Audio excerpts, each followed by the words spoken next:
Blanche parce que je lui ai dit, vas-y, il va nous faire rire hier. Hein, c'est ça. Ouais. J'ai vu que vous avez publié hier les photos du fameux couscous. Oui, l'idée du siècle. Sauf que comme j'ai donné la recette du couscous, là, je vais me sentir obligé de donner celle du gefilte fish, la carte farcie plat ashkénaze. Et je peux te dire que quand tu lis la recette, pour le coup, il y a vraiment de quoi devenir antisémite. Ah bah à ce point-là. À côté, le bortsch, c'est un lièvre à la royale. Faut vraiment se rendre compte. C'est nouveau comme ça de publier des choses de l'ordre de l'intime. Oui, Gaspard. c'est vrai, mais je me suis dit qu'il fallait entretenir un lien avec sa communauté, qu'à un moment, il faut arrêter de faire le pudique et s'ouvrir, partager avec les gens. Du coup, donc, les gens sont sans doute curieux de savoir ce que j'ai fait après le couscous. Alors justement, qu'avez-vous fait? Un plan à 3 de dingue avec Claudia Schiffer, Corinne Maziero et mon canari, c'était fou. Je peux vous dire que maintenant, quand je pète, je débourre encore des plumes. C'était extraordinaire. Alors, un peu de patience, les internautes. Le temps d'entrer chez moi, je publie direct les photos de ce festival du bricolage. Bon, C'est pas allez, nécessaire. retour à l'actu. Cette addiction, cette cocaïne sur laquelle on ne saurait vivre et qui nous pousse à commenter en long, en large et en travers depuis 5 jours un sujet qui sera sans doute au bac cette année. Ah oui, lequel hein? Mathilde Panot sait-elle prononcer le mot terroriste? Mais quel est donc ce mal étrange dont souffre la chef des députés de LFI et qui l'empêche de prononcer à la suite les lettres T, E, R-R-O-R-I-S-T-E. Une hémiplégie sélective de la langue? A-t-elle des cordes vocales en mousse? Porterait-elle en elle un douloureux secret, comme celui d'avoir profané un jour la tombe de Raskar Kapak, dont elle subirait la vengeance laryngée aujourd'hui? Ça vous choque qu'elle n'arrive pas à prononcer le mot? Dimitri, je fais une confidence, votre question résume à elle seule toute la naïveté française. Je pense que l'un des problèmes majeurs de votre pays, c'est que vous passez votre temps à attendre qu'un communiste vous dise que le capitalisme n'a pas que des défauts. Vous savez, être adulte, à un moment, c'est renoncer à l'idée qu'il serait possible d'aller acheter une entrecôte de vache maturée dans une épicerie hindoue. Mais cela dit, à titre personnel, je trouve que le mot terroriste n'est pas le mot approprié. Ah, vous trouvez que c'est pas approprié? Je vais vous dire le fond de ma pensée. Dans le mot terroriste, à mes oreilles, plane encore le résidu de l'idée d'une forme de désespoir militaire débraillé au service d'une cause qui se rêverait collective. Or, à mes yeux, mais sans doute suis-je bizarre, quelqu'un qui égorge un nourrisson, qui enlève et viole des femmes et qui prend du plaisir à promener en cage un enfant dans un territoire hostile, je trouve que plutôt que terroriste, les mots déchets humains ou raclure de fonte fausse sceptique me semblent approcher avec davantage de rigueur et de précision la vérité profonde de ce type d'organisme bipède à barbe épaisse et à front bas.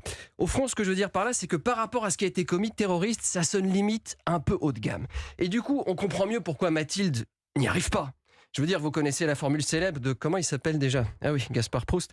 Parmi ces 4 mots, trouvez l'intrus. Bentley, Porsche, Ferrari, Mathilde Panot. En même temps, j'ai envie de vous dire, c'est ce qui fait le charme de Mathilde. Ah oui, comment ça? Ça doit être tellement pas cher quand tu l'invites au resto. Ah, mais tu vois, pour la Saint-Valentin, tu l'invites au McDo, elle ouvre son Happy Meal, elle se met à chialer. Et toi, t'es là, mais qu'est-ce qui se passe, bébé? Il y a un jouet dans la boîte, c'est un magnet à mettre sur le frigo depuis le temps que j'en rêvais. Tu sais quoi, bébé, tu peux le garder, je te l'offre. C'est vrai. Oh, mon Gasprout, j'aimerais tellement réaliser ce fantasme avec un canari dont tu me parles depuis si longtemps. Ne me chauffe pas, bébé. Sinon, je risque de t'attraper sur la poubelle pour déchets en carton. Mais quel poète! Ma vraie signature, j'ai envie de dire. Bon, pas de mots sur Thibaut de Montbrial, notre invité ce matin. Si, quand même, nous sommes toujours ravis d'accueillir Thibaut de Montbrial, un invité récurrent de qualité, quoique souvent associé à des thématiques anxiogènes. Qui sait, peut-être un jour mon futur avocat, si je continue mes petites provocations. Ah, vous pourriez le prendre comme avocat? Bah, dans un premier temps, déjà, il faut vérifier son ratio nombre de procès gagnés sur nombre de procès perdus, Oui. les dommages et intérêts obtenus.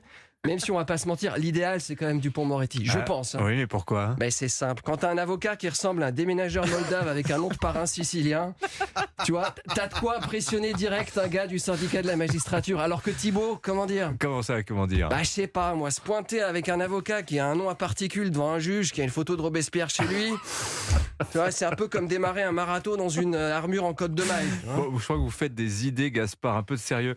Vous avez suivi le discours de Joe Biden J'en hier? loupe pas, quel bonheur ce Joe. Oh là là. L'homme qui ferait passer George Bush pour une machine de guerre intellectuelle. J'ose même pas imaginer comment on lui a débriefé la situation au Proche-Orient. C'est-à-dire? Ah bah je pense qu'il y a 3 jours encore, pour lui, Hamas, c'était un pharaon. Hein. Quand on lui a dit que les terroristes du Hamas étaient entrés dans Israël, sa première réaction, ça a été « Mais la mer Rouge ne s'est pas refermée sur eux quand ils ont traversé ?» Non, c'est le Hamas, monsieur le président. C'est une organisation terroriste qui s'est attaquée au peuple, qui garde les lois de l'étable de la loi. Et là, il aurait sursauté. Damned, appelez Indiana Jones. Faut qu'on récupère l'arche de l'Alliance. On en a donc jamais fini avec ces nazis. Sinon, pour finir sur une note légère, j'ai un petit message pour tous les journalistes présents près de la bande de Gaza. les gars, ajustez vos casques quand vous faites des duplex, parce que quand vous êtes à l'écran, une fois sur deux, on attend de voir Louis de Funès grimper sur vos épaules. Merci. Merci beaucoup Gaspard Proust. Je vous en prie. Oui, alors vous avez peut-être remarqué aussi que les journalistes presse parfois sont mieux équipés militairement que certains de soldats de l'armée israélienne. Oui. Bon, moi c'est une observation. Merci Gaspard. On va retourner. Merci beaucoup Thibault de Montbrial.